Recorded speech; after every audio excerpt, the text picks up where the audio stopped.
Over the last decade, working as a filmmaker, then a content creator, and now as a streamer, I've purchased a lot of different equipment and tech. And a lot of it has gathered dust. So I've learned my lesson, for the most part. So let's say that you're, as a streamer, starting to earn a little bit of money on the side and you want to start reinvesting it. Or maybe you have a part-time job and you're thinking of putting some of that money aside in order to upgrade your equipment. Well, today I'm going to walk you through the 5 different areas you should be upgrading first in order to make sure you continue to grow as a streamer. And I'm even going to cover some of the purchases I really regret doing. So let's get into it. Hey, I'm Eljayem with StreamScheme.com. I'm also a variety streamer over at twitch.tv/Eljayem_. Links to both those in the description. We have over 400 guides covering everything a streamer starting out or an experienced one needs over at StreamScheme.com. So you should check those out. Seriously, it is a huge resource for you and it's entirely free. Today, we're going to be talking upgrades. Yes, upgrades. So essentially, what are the 5 purchases you should be making first off the bat in order to improve the quality of your stream and help you grow as a streamer? Now, all of these are going to assume that you have a decent PC already set up and running OBS or slobs and able to create at least 1080 or 720p streams, okay, without lag. That's the assumption we have to do here. Otherwise, it doesn't really work. Obviously, number one is going to be get a PC that can handle streaming properly. There are time codes in the description as well as in the top comment, so if you want to, you feel free to jump ahead to any part of the video. However, let's be fair here. If I'm going to show you some of the embarrassing things I've bought and have just gathered dust, why don't you tell me the same? What's something you've bought thinking you'd use and then you've never used? Chuck it in the comments. Maybe you upgraded to a really fancy microphone or you got a really nice camera and you've just never touched it. I don't know, hit me with it. So what is the first area that I think you should be upgrading as a streamer? Well, as I said, if you have a working PC able to run everything, then your best bet is to upgrade your microphone and your microphone mount. Now, why a microphone and not a high quality webcam or something like that? Well, at the end of the day, if you're running 720p or even 480p, often people are fine with that. They're actually pretty okay with it. Most people, however, will instantly leave a stream the moment the audio hurts their ears or just doesn't sound right. Back in filmmaking, we used to have a saying that audio is 60% of the film because people really cared, even if they didn't say it. You might be sitting there and you might be saying to yourself, no, I care more about 1080p. I promise you. If you walked into 2 streams, one was 1080 and had awful sound and one was 720 but had great sound, you would stay in the sound one. The first thing about microphones that I want to cover before I jump into giving you some recommendations is this. If you watch a microphone video that's designed to teach you how to make your mic sound good, or if you watch a review of streaming microphones and you walk away thinking that as a small streamer, you need to invest a heap of money into getting the Throat Guzzler 5000 XLR microphone and a mixer, because yes, if you didn't know that, you need some form of extra device to connect the XLR to your computer, then you've been a little bit misled. I say this because small streamers don't require XLR microphones. I don't use one. Some of the larger streamers on the platform don't use one.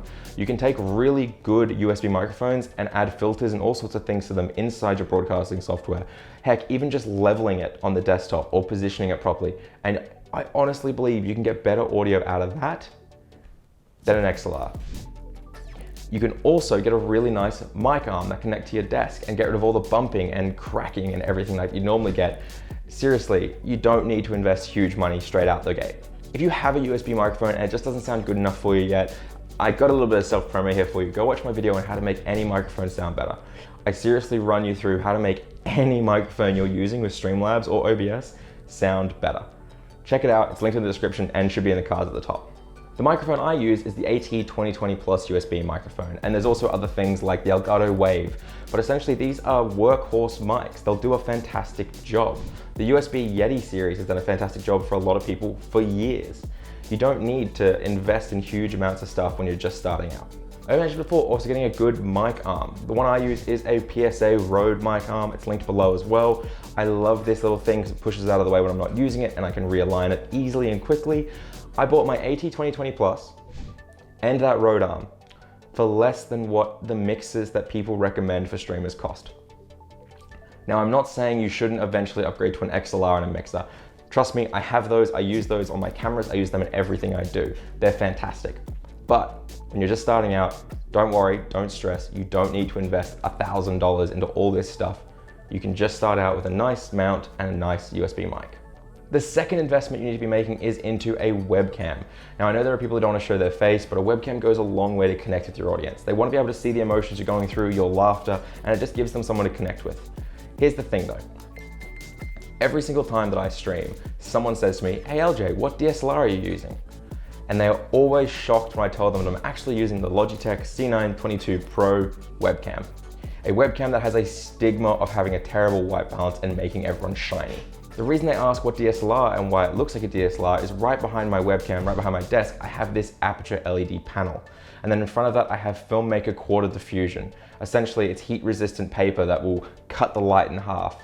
And you can achieve the same thing using baking paper. But I spent a lot of money on mine. Yeah, that's one of the things I regret.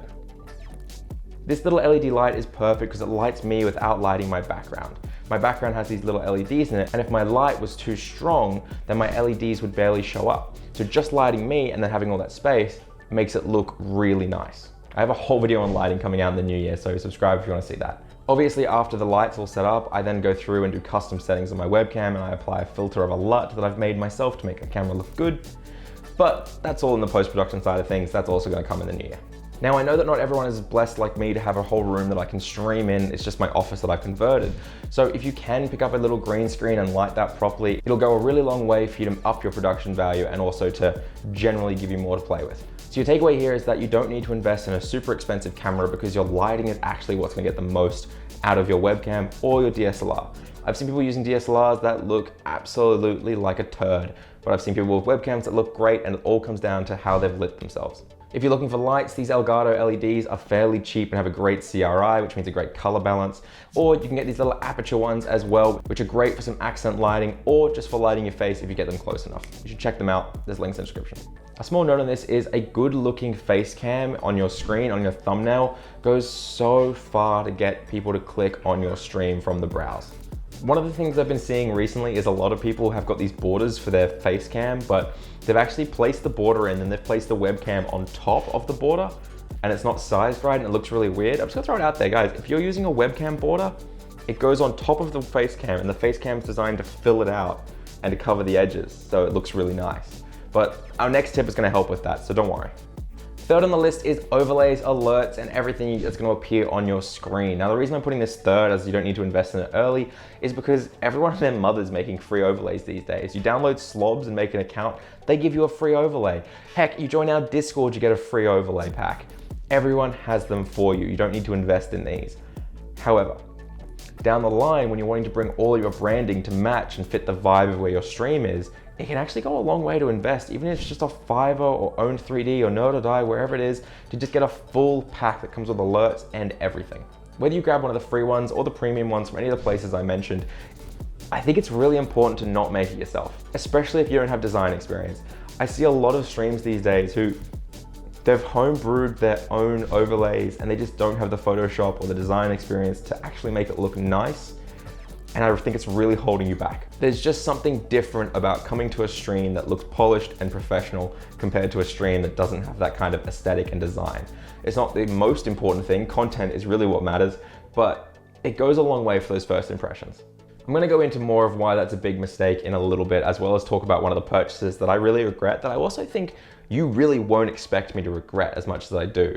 But before I do that, I wanna throw it out there. If this video has helped you out at all, or if any of the other content has helped you out at all, consider subscribing. Seriously, we have videos on this channel about everything. The best time to stream, the best games to stream, growth tactics from 0 to 25, you name it, we have videos on it, or we have videos coming on it. I'm still replying to every single comment that gets left on this channel. I'm gonna try and keep this going for as long as I can, even though we're at like 16,000 subscribers now. Thank you so much everyone for that, by the way. If you want our free overlays, you can get them. They're linked in the description in our Discord. So jump into there. We'll also help you install them if you have any trouble.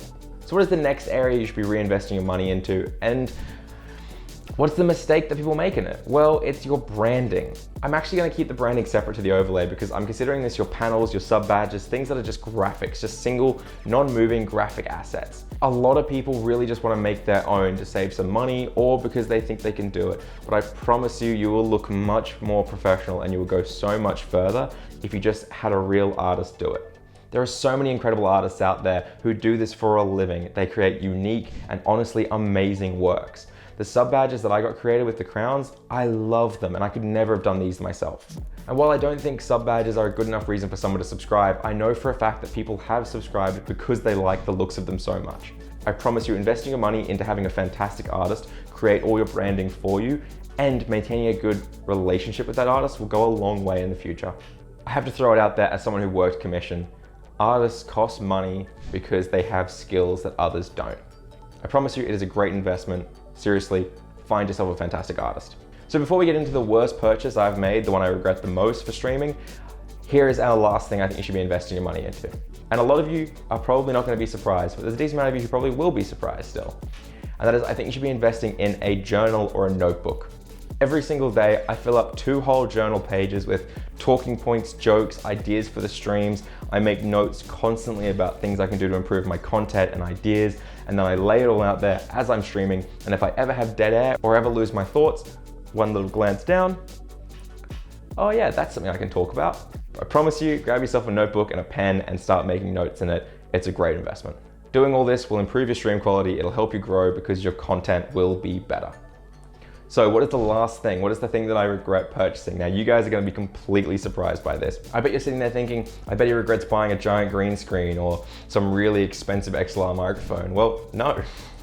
Weirdly enough, I regret buying my Stream Deck. Here's the thing about the Stream Deck. You get as much freedom and as much use out of the thing as you're willing to put into it. And yes, it's helped me with transitioning scenes, adding some fun little gimmicks to my thing. But at the end of the day, I think I could live without it. So my takeaway on this final section is, if you can live without something, if you don't need the piece of equipment, maybe just hold off. Because at the end of the day, it could go to paying for editing software, or it could go to getting more sub badges next month, or generally it could just sit in your account until you have a slower month on stream. Seriously, I didn't need the Stream Deck. It's given me some freedom and I can use it in the long term, but I probably didn't need to buy it when I did. So those are the 5 areas I think you should be upgrading and in what order. If this video helped you out at all, consider checking out our other content. We have videos about how to upgrade your gear for free. For example, how to make your webcam look good, how to make your mic sound good. Seriously, check them out. I'll see you guys next week. Thanks.